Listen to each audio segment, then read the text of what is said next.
Assalamu alaikum. This is Brother Hameed back again with the Muslim Empowerment Institute. So if you converted to Islam from another religion, then are you a convert or a revert or both? Obviously, you would have to be a convert, right? Because you converted to Islam. Case closed. Well, why are people using the term revert? A term I never heard before when I became Muslim. A revert by definition is to return to a previous state or condition. That's why we have words like return, renew, regenerate. You're going back to something. The actual meaning is that you're returning to Islam after having left Islam. That's the linguistic understanding, but that's not the case if you were never a Muslim before. But when you convert, you're changing from one state to a new state that you were never at before. So why do people use the term revert then? From what I've seen, it's a term coined by people who don't know the English language very well. Maybe some folks with an immigrant background came up with it.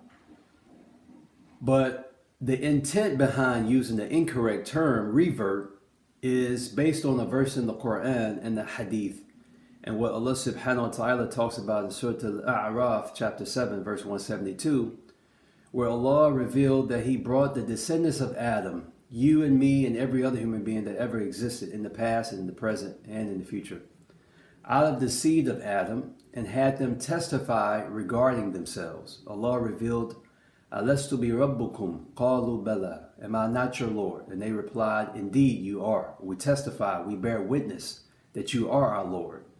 Then Allah warned that you have no right to say on the day of judgment that we were not aware of this. So it's no excuse, essentially. So what is this talking about? This is referring to the oath that the souls gave to Allah when they were created. This is the pre-temporal covenant, the mithaq, or pact that the souls gave to our Creator. So this is a pact between God and human being. Now, of course, does anyone remember this oath that you gave to Allah? Not necessarily. But this really pertains to the primordial nature that human beings were created upon. The innate acknowledgement of God's oneness that comprises every human being. This is the testimony that every one of us gave to Allah when we were still yet but souls that hadn't become bodies yet, right?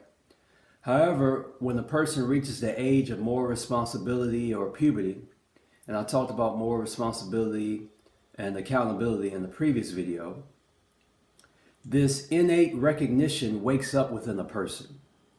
The memory of your purpose in life and your duty to your Lord returns.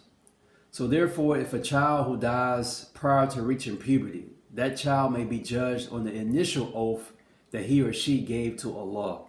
And if that child who grows up to become an adult dies without reaffirming the original oath that he gave to his Lord, thereby rejecting the oneness of God and denying the prophets and their messages, then the initial oath that they gave to Allah subhanahu wa ta'ala won't be of any benefit. The other reason people use the term revert is because of a hadith, a tradition attributed to the Prophet Muhammad sallallahu alaihi wasallam, where he mentions that a child is born upon the fitrah, which is the natural instincts, the nature that Allah subhanahu wa ta'ala created us upon, as mentioned in the verse in the Quran I just mentioned. And he said it's the parents that turn the person into a Jew or a Christian or a Magian, which were people from Persia who ended up believing in the divinity of fire. So from this, the beliefs of what is called Judaism and what is called Christianity today are not logical, and their doctrines are man-made. And it's not anything that a person can be left alone and come up with their respective belief systems without some type of external indoctrination.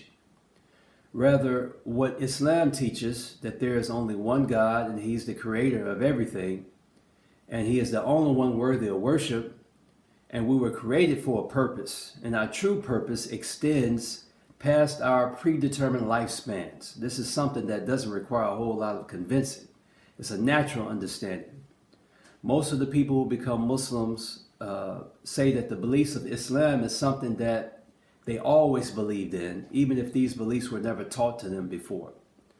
So the intent behind the term revert is correct. The term itself is linguistically incorrect. A revert is actually someone who may have grown up in a Muslim family, stopped practicing or left Islam, and then came back to Islam. That's a revert. But a convert is someone who was born into a non-Muslim family and then became a Muslim. I hope that makes sense. Like, share, subscribe, and check out the other videos on this channel. Until next time, Assalamu alaikum wa rahmatullahi wa barakatuh.